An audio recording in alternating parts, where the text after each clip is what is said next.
Hello everyone, my name is Sebastian. Welcome back to the IR Today channel, and today we're going to be talking about constructivism, the IR theory of constructivism and what it is. So constructivism is an IR theory that is basically concerned with the role of identities and social practices in the international system. And the term constructivism was coined by an American scholar called Nicholas Onuf in 1989. And so the breakthrough of constructivism into IR theory is usually associated with the end of the Cold War. And that is largely because the dominant paradigms at the time, so realism and liberalism, and a lot of people argue that these are still the dominant theories today. These two theories couldn't really explain or predict the end of the Cold War. And so constructivism tried to, fill that gap. So basically, the starting point for constructivism is that international politics is a social construct that has the potential to change.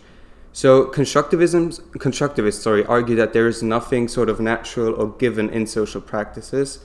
They analyze these social practices by studying the nature of reality, which is known as ontology, and the nature of knowledge, which is known as epistemology in research language. So I think a good example to sort of think about constructivism is one that is made by Nicholas Wheeler, who is a professor at Birmingham University. And he sort of argues that we can think about constructivism as we think about money. So let's say that money in society has a certain meaning. We ascribe a certain meaning to it, but that meaning is essentially, lost, or money essentially loses its significance when we stop ascribing that meaning to it. And so money becomes nothing more than sort of a piece of paper. So the main tenets of constructivism, and to just sort of like start from contrasting it to realism and liberalism, is that constructivism does not see states as rational, egoist actors in the international system, and constructivism doesn't simply reduce states to sort of the material level, the material interests that states have. It is, however, I think at this point important to say that constructivism nonetheless, just like realism and liberalism, sees the state as the central actor in the international system. At least that's the case for mainstream constructivism. So constructivism argues that identities shape how states think about their interests. For constructivists, normative or ideational structures are just as important, if not more important actually, than material structures. Identities in the international system matter according to constructivists because they give actors interests, and those interests tell us about how actors might behave or react. So in contrast to this, material forces, as is emphasized by the neoliberal and the neorealist school of thought, these material forces simply do not tell us anything about states' identities or where states' beliefs come from. So while constructivism accepts the realist and liberal tenet, so that is really one of the core tenets, that the international system is anarchic in nature, which means that there is no overarching authority that sort of governs the conduct of states and the conduct between states. Constructivists argue that anarchy is what states make of it. And this idea was first put forth by Alexander Wendt, who is probably one of the most prominent constructivist scholars in IR theory. In his seminal 1992 article, Anarchy is What States Make of It. And basically what he means by this is that anarchy can be interpreted in different ways, depending on the meaning that actors, so depending on the meaning that states ascribe to it. For Wendt, the structure of anarchy is not given, but it is constituted through mutual agreements of norms and rules. So states sort of come to these agreements between them. So what this means, if you put it a little more simplified, is that because we have come to believe that we live in an anarchic system, we act accordingly. So for constructivists, the anarchic nature of the international system and the possibility of states to shape that nature of anarchy means that there can be essentially two types of relationships between states. The first type is a relationship of amity, and the second type is a relationship of enmity. So depending on their relation to one another, this sort of gives states a whole different range of options for their interactions. And I think a very good example to sort of think about this is the alliance system during World War II, when the US and the Soviet Union had a common cause working together to defeat Italy, Japan, and Germany, but as soon as those powers were defeated, they sort of lost their common ground, and their relationship to one another changed from a relationship of amity to enmity, as we all know, which marked the start of the Cold War then.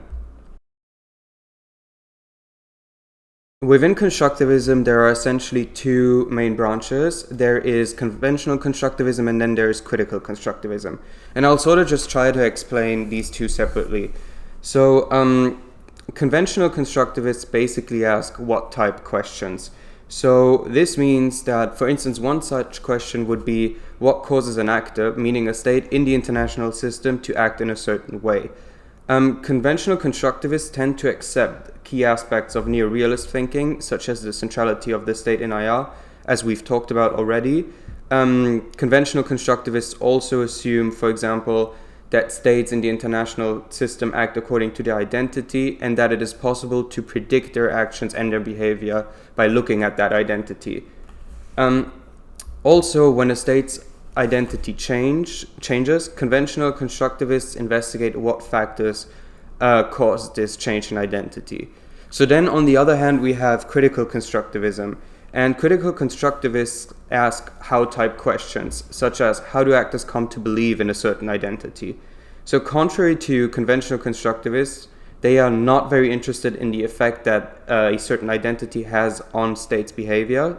Instead, they want to find out what component parts, or what are the component parts, what make up a state's identity. They believe that an actor's identity is created through written or spoken communication among and between peoples.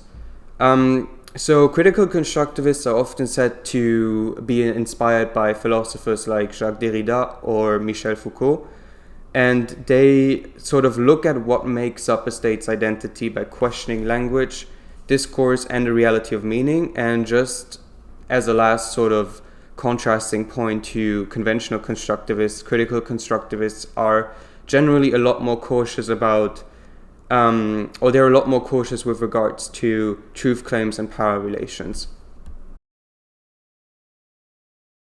Okay, so probably the most, as I've said before, probably one of the most important and prominent scholars in constructivism,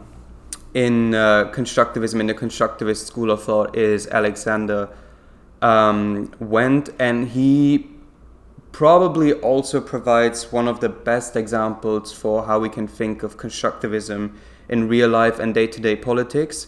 And so basically the argument that he makes is that 500 British nuclear weapons are less threatening to the US than 5 North Korean nuclear weapons.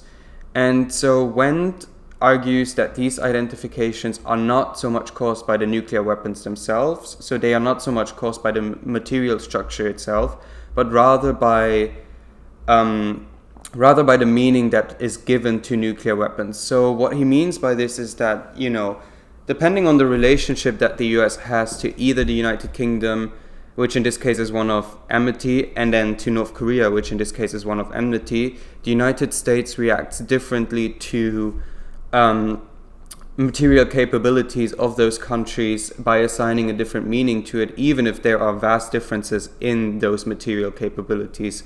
So as I've said, he argues that in this scenario, Britain would have 500 nuclear weapons, whereas the North Koreans would only have 5. So what the example also shows really well is that nuclear weapons by themselves do not have any meaning unless we understand them in their social context and unless we ascribe a meaning to them. And again, that is basically what constructivism is all about. It also further demonstrates that constructivism goes beyond the material reality by including the effect of ideas and beliefs on world politics. So why do I think that constructivism is perhaps the most convincing IR theory out there? At least when comparing it to realism and liberalism, in my opinion. And realism, liberalism, and constructivism are generally thought to sort of form the core basis of IR theory that other theories then either build upon or criticize.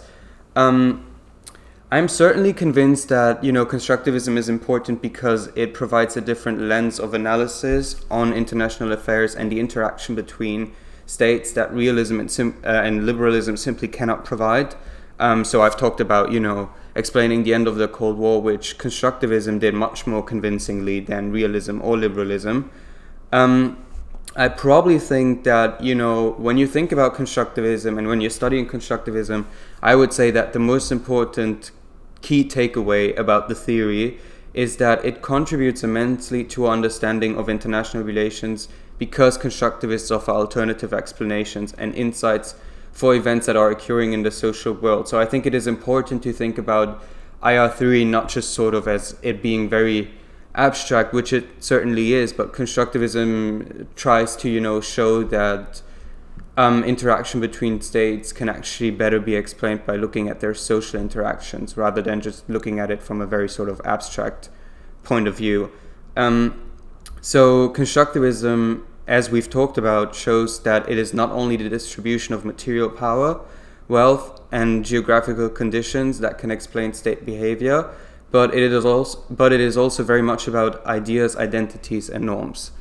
All right, thanks for listening, and subscribe to IR Today. Yay!